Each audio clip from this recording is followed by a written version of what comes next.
You know how when you're unsure of something, you're consistently looking for signs, signs that tell you you're on the wrong path or signs that tell you that you're on the right path? I feel like over the last 8 years, America has been looking for a sign that things are not going to get as bad as we think, or like we'll be able to power through another Trump regime. And don't worry, like I can still watch Netflix and I can still shop and I can still do basic things right now. So the empire isn't collapsing, right? And then, of course, you listen to Donald Trump and you see the things that he's doing, and then you realize, huh, is this Black Mirror? And I'm not aware of it because everything seems a little bit off. And yet we keep pretending that all is well. Folks, all is not well. Welcome to the Danielle Moodie Show. Let's get into it.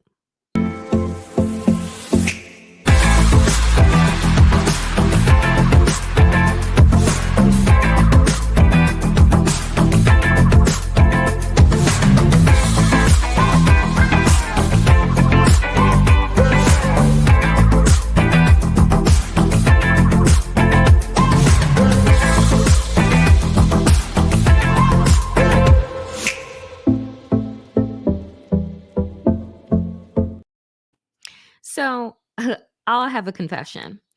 I've only watched a handful of episodes of Black Mirror because the shit is too freaky for me. Okay. There are some shows like The Handmaid's Tale where I can only stomach but a little bit because the future that they project is just a little too real and doesn't seem like fiction enough. Right. And so there's an episode, right, of Black Mirror, just like there's an episode of The Handmaid's Tale, where things are shifting and changing and you know that something isn't quite right, but everyone else seems to be going along with it, and but something is like getting at you. And in The Handmaid's Tale, it's the flashbacks into before, right, the authoritarian takeover, before women were property, right, before this theocracy had taken over, and you're seeing these flashes into pre-life, but it was pre-life when you knew that things were shifting. Black Mirror, similarly, you have these episodes that are just like hyper hyper visuals of, right, like someone needing likes in order to live, right, and like get out of a certain place. You need likes, and like your whole entire life is registered on the amount of likes that you have, right, and your popularity means that like you can live in a certain place and do a certain thing, blah blah. And like you think that these things are just, you're watching them, oh, that could never happen. And then a part of me watches these things and you're just like, no, this is the direction that things are trending. When asked, right, Octavia Butler, when asked about her projections into the future and whether or not she was a psychic or a soothsayer, she said, no, I just took the problems that we'd been ignoring here and projected 30 years into the future. And that's how I feel about these shows like Black Mirror and Handmaid's Tale, is that they just take things that we are kind of mindlessly doing, like social media. And then what if social media was attached to like your actual livelihood and well-being? Mean that if people didn't really like you and you needed to like clamor for their liking, like then you would be stuck in some awful hellhole, right? Like you think about these things, or you watch the Hunger Games, and oh, we would never have a situation where people are competing for food. Like that seems barbaric and crazy. And then you look at the manufactured famine and chaos and destruction and despair that is happening in Gaza, right, that is being manufactured by Israel, not because there isn't enough, but because they want those people dead, right? So you take these shows, you take these fictions, and you say to yourself as you're watching them mindlessly, popcorn and just, Netflixing and chilling, that everything is okay. And I realize that the reason why we zone out, right? Like the reason why binging has become like the vibe over the last several years is that dealing with reality and the ways in which we have lost control or feel like we have lost control and can't seem to figure out like what the plot is, we'd rather bury our heads in the sand and pretend that it's not happening. And then you have things that happen like this, where you can't ignore what's going on.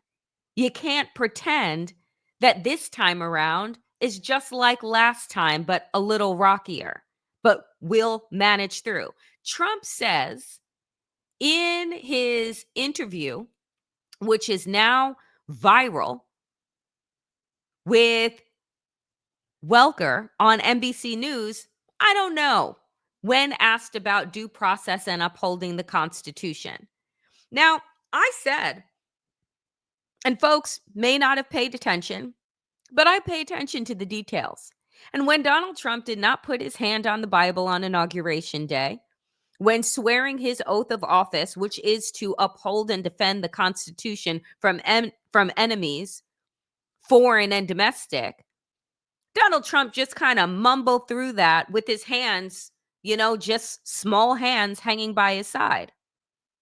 So it would make sense then when Donald Trump shares on his broke down social media platform that he who saves his country, right, doesn't break the law because the Supreme Court said, well, president couldn't possibly break the law if they're in their presidential act. So why then is it crazy when he's talking to Kristen Welker on NBC News and she says, well, your own Secretary of State said that people who are on American soil require due process.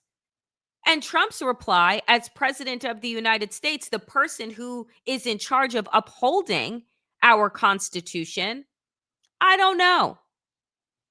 I'm not a lawyer. I don't know. Welker reminded the president that the Fifth Amendment says as much.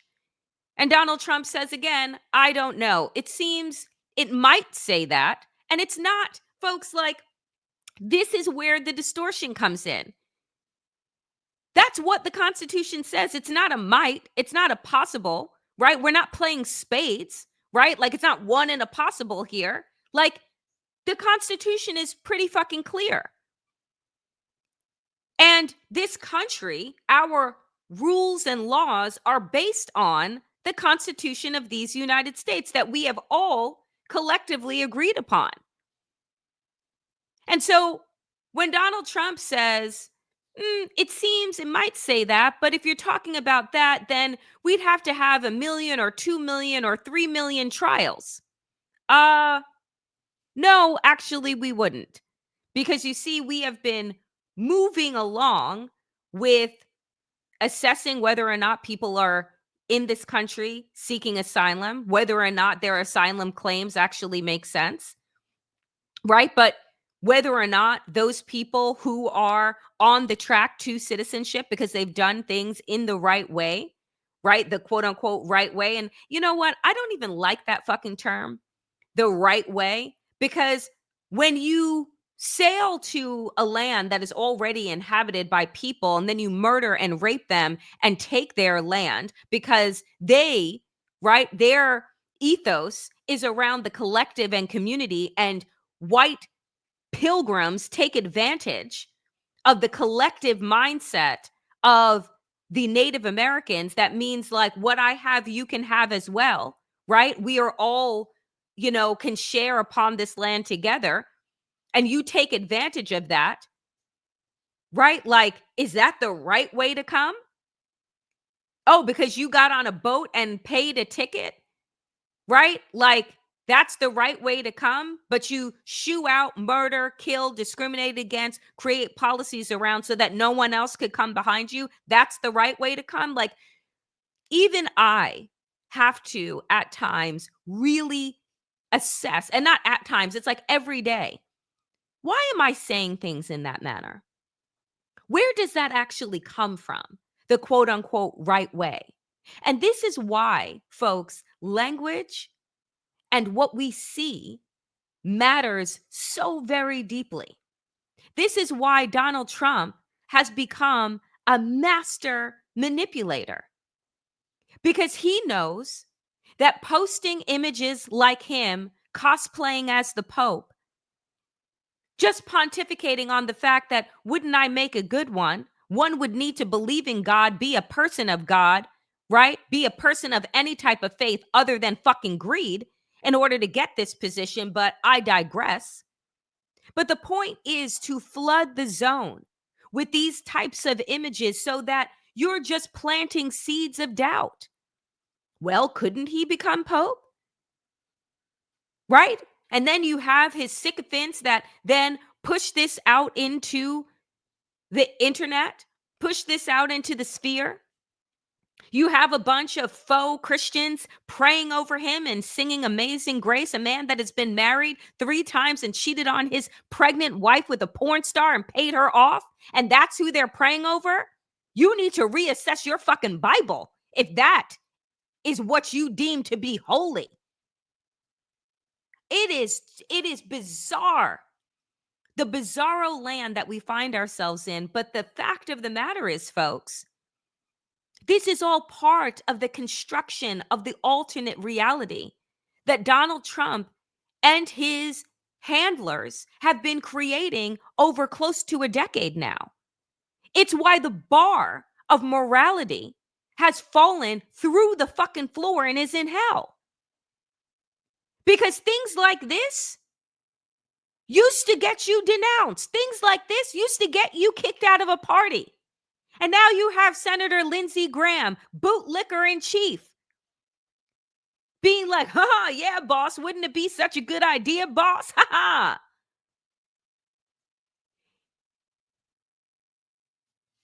Another image. This is how they see Donald Trump. Again, folks laugh at this and they think that these images are a joke, these AI generated like mushroom psychosis trip. But this is actually how these people see Donald Trump. Of course, we see reality. The man that was hunched over looking at Kristen Welker like big mass of just bleh, right?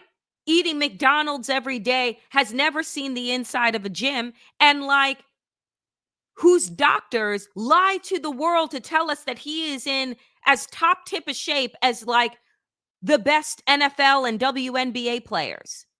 What? But this is the lens through which they are looking at Donald Trump, that they see this man as the hero, the one that is going to conquer the empire, and they don't even get the gag. Folks say, oh, those that are the Star Wars aficionados are like, the red saber is for the bad guy, not the good guy. And I'm like, you think they don't fucking know that? In their minds, they think that they are getting this country back on the right path from the woke virus, because they would rather people be asleep than actually conscious to ask critical questions like, why? Or how are you going to bring down the prices of eggs? Or how are you going to make everything so much better in just a snap of a finger? They don't like questions. And they don't like people questioning them. And then when you do, you're out. So this is their hero, this made up figure that they project out onto the rest of us, that they flood the zone with, as Steve Bannon said, all to plant seeds of doubt, folks. It's, and then it just becomes par for the course. It's not even shocking anymore. We've lost the ability to be shocked. And that is part of the plan, because you've become numb. Because what used to pass mustard as like responsible politicians and them telling people the truth and upholding, right, their policies and their campaign pledges, with Donald Trump, we just gave him a pass from the beginning because he was an entertainer. And there's nothing more that Americans love than being fucking entertained. And Donald Trump and his handlers knew that. They knew the secret sauce about America. Americans are addicted to celebrity and wealth. They vote against their best interests, all because of the lottery mentality. Just one scratch off, one ticket away from being the next Bezos, from being the next Gates, from being the next Musk. It's just the little carrot that is dangled in front of the 99%, that if you sell them the lie of working hard enough and being more productive, then they too can achieve. You don't talk to them about the fact that those people that I just named were born on third base with platinum spoons in their mouths and trust funds beyond our wildest imaginations. No, you lead Americans to believe that all you need to do is elbow some folks out of the way and pull yourself up from your bootstraps. The rugged individualism, because that was fed to you by billionaires who recognize the power of the collective, and that if they could feed you this other idea of solo wealth and greed and power, and you can do whatever it is that you want, then you won't trouble yourself with joining that union. You won't think in the collective community mindset because you'll be all out for yourself, because that's how people thrive. It is the biggest lie that has ever been sold. And the masses just continue to eat it up. That's why all of those reality TV shows with, if you win $250,000 here or $10,000 here or bop, bop, bop, bop, bop. Celebrities, actual wealthy people watch those shows and they laugh like they are watching the Hunger Games. Because people, their entire lives could be changed with $250,000, and that's their shopping budget. But we don't say to ourselves, there's something wrong with this imbalance here. No. We just say they're smarter and better than we are because that's the narrative that they've given to us. So when you see things like this, Trump's son's deals on 3 continents directly benefit the president. Dodo Bird Jr. and Eric Trump spent the past 2 weeks traveling the world and announcing new ventures involving billions of dollars. A luxury hotel in Dubai, a second high-end residential tower in Jeddah, Saudi Arabia, 2 cryptocurrency ventures based in the United States, a new golf course and villa complex in Qatar, and a new private club in Washington. All doing this on the strength of what? The influence and power that their father has as being president of the United States, that can pull a tariff, lower a tariff, do whatever it is. Show me the money, though. Can you do me a favor, though? Can you build me a hotel, though? And we don't even bat a fucking eyelash. Because power, privilege, and wealth allow you to do whatever the fuck you want. And then, because we know Democrats never go after Republicans in the way that they have gone after them, this has been allowed. This major fucking in-your-face grift has been happening in front of our faces for nearly a decade. Emoluments clause where?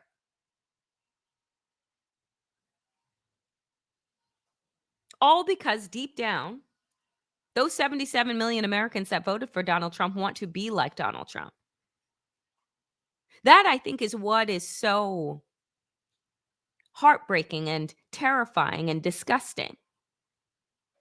Is that I am still in awe over the fact that there are so many greedy, depraved people in this country. But I don't know why I should be shocked. I'm a queer Black woman and child of immigrants. I know too well about this country and its depravity.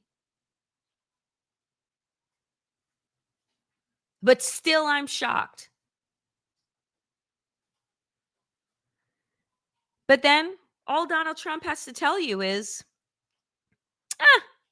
your kid doesn't need $30, right? They should be happy with the $3 or $4 that cost as much as the $30 used to. You don't need 250 pencils, Donald Trump says, when Kristen Welker once again asks him about the higher prices and the possibility of a recession. And he says, well, anything is possible, so that you don't have to take responsibility for anything that you've done. You inherited the soundest economy post COVID in the world. And Donald Trump didn't destroy it. He just opened up the coffers to all of his grifting ass, greedy ass billionaire friends who can buy in the dip. But then he's telling the rest of you in his best Marie Antoinette, eat cake or eat crumbs. I don't give a fuck. And they lap it up until, of course, you start to poll the American people. But what do polls matter in an autocracy? I don't know. But over 60% of Americans now disapprove of Trump's handling of inflation. 3 months ago, February 4th, that number was 42%. It's pretty much a straight line up since then. I mean, I wish I could say that, oh, if only they had had more information, then maybe they would have made a better decision. But I'd been screaming into a void for the past 8, 9 years. So had millions of people with much bigger platforms and much bigger celebrity, and they still weren't listened to. Namely, Hillary Clinton, Kamala Harris, sat direct to camera to the American people, and they said they'll rather roll the dice. So, wrapping up full circle, Donald Trump, he's now starting to back off of this. But I want to bring to your attention when he says that he wants to put 100% tariffs on films produced outside of the United States. Because Donald Trump wants to control the narrative, as all dictators and autocrats do. He does not want critical thinking. He does not want you learning about the world or different ethnicities or races or genders or anything that would potentially set off a light bulb moment and have you asking any questions. This isn't about bringing back jobs to the United States. This motherfucker doesn't care about that. This is about controlling the story, manipulating what you see and what you hear. He's been doing it for 8 and 9 years. And if he controls, right, the levers of Hollywood, then he can control the world. We can begin to see Birth of a Nation pop up in all of its different manifestations. And Birth of a Nation was that original racist film that portrayed Black people as like childlike simps. It was the foundation for a lot. It was shown in the White House when it came out. How have you persisted with disgusting discrimination and racism and misogyny storylines, narrative? So if you can control that, you can control how people think, what they see, what they believe. Because like I've said before, a majority of Americans don't have a passport. A majority. I was shocked. So how do they travel? How do they learn? Through what it is that they see, which is already problematic. That's why you have organizations like the NAACP and GLAAD and others that try and get equitable representation and full-rounded characters. Because most people, this is their window into other worlds that they're not connected to. So Donald Trump here and on his broke down social media platform is talking other countries are offering all sorts of incentives to draw our filmmakers and studios away from the United States. Those things are true. Hollywood and many other areas in the USA are being devastated. This is a concerted effort by other nations and therefore a national security threat. Let's be clear. The only national security threat that we face is Donald Trump. He's also our global security threat. It is really important, dear friends, that we pay attention to what it is that we are consuming, what we are seeing, what we are reposting, what we are ingesting. Because whether or not you believe it to be true, it alters what we think, it alters what we believe, it shifts our perspectives. And that's the plan. That's been the plan all along, to lower the bar of expectation, to do away with our morals and our collective values, to just succumb to what it is that MAGA and Donald Trump have in store for us through Project 2025. Their master plan for white nationalism and theocracy, and ultimately world domination through thuggery. Make no mistake, they started a war 8 and 9 years ago. They have no intention of giving this country back through a free and fair election. So, folks, this ain't Black Mirror. This ain't The Handmaid's Tale.